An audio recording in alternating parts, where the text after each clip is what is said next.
I truly believe that when we work in a big company, we can't achieve anything of any real value on our own.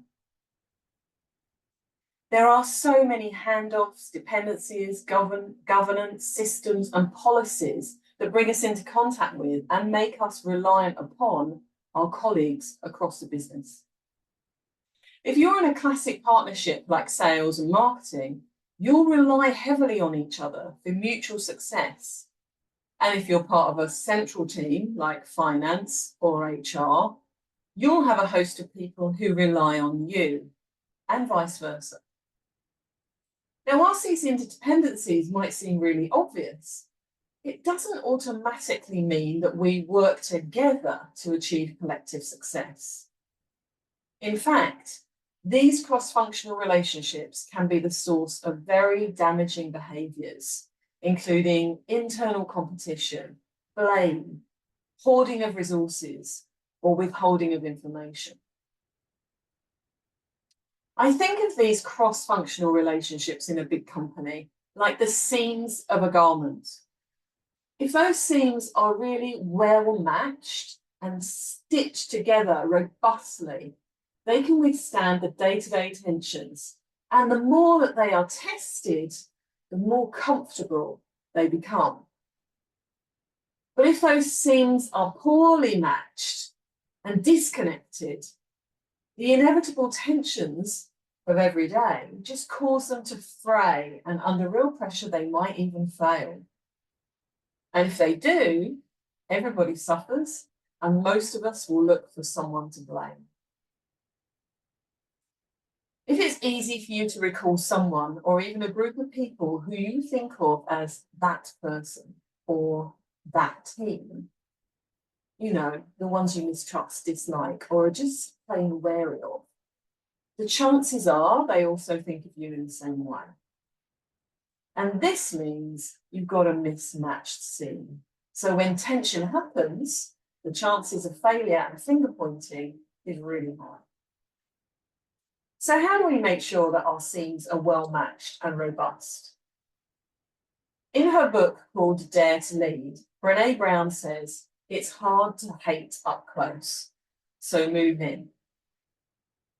Of course, this is easy to say and can be very hard to do, especially if a relationship has turned sour over a period of time. But if we can put our negative thoughts to one side and get really curious about that person on the other side of that frayed seam, we have a chance of pressing reset on that relationship. I hope this doesn't come across as preachy from me. I recognise that I've often played a part in creating frayed seams myself. And some of the best advice I ever had was from my very first coach, Maxine. And that's what I'm passing on to you today. Earlier in my career, and whilst I was being coached by Maxine, I had a very difficult relationship with a peer at work that was affecting me in lots of ways. I felt belittled and criticised by this person, and it was affecting how I engaged in my work, especially in his presence, where I would shrink and become sullen and silent. But he was an important stakeholder for me, and I really worried that he was bad-mouthing me behind my back. And as a result, my confidence was really low, and I found myself just avoiding him. In my mind, I had labelled him as the worst kind of colleague. And so, of course, I looked for things that underscored that belief. When I talked about this with Maxine, she advised me to get close. And that advice just repulsed me. It was the polar opposite of what I really wanted to do. But I realised I needed to do something different to repair this relationship, as it was really affecting my work and also my confidence. So I did reluctantly follow Maxine's advice. The first step I took was to approach this person to say I wanted to understand him better so that we could foster a better working relationship. It wasn't easy, but I did make my intention clear from the outset. I said I thought there was a lot that we could do to understand each other better, so that we could meet each other's needs at work and remove some of the tension that was between us. I started by asking him for coffee, and that initial reach out and engagement was awkward, but I did persevere. Over time, we opened up to each other, and I started to get a very different perspective. He was German and had moved to London recently with his family. I learned how hard he was finding adjusting to life in London and how isolated his wife felt since they'd moved, and how he felt responsible for this.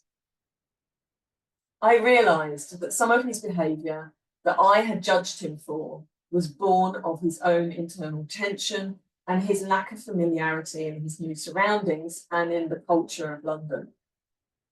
And this gave me a very different perspective. And I also realised I could help him. You see, I knew London well, and I'd also experienced moving countries with a young family. So we found some common ground. It took time, but gradually we were able to talk more candidly with each other. And as a result, our trust started to grow. There was so much more to him than the rude, judgmental person I'd originally labelled him as. And whilst we never became true friends, we did start to repair our frayed seam. The result was not just an easier relationship for the two of us, because when our teams started to see our improved cooperation, they followed suit. And they broke down some of the barriers that our initial misalignment had created. We all started to work together better. And as a result, we achieved more and with less friction. So I'm curious, do you recognise the problem of fraying seams? If so, I'd pass on Maxine's advice. Don't lean out, lean in.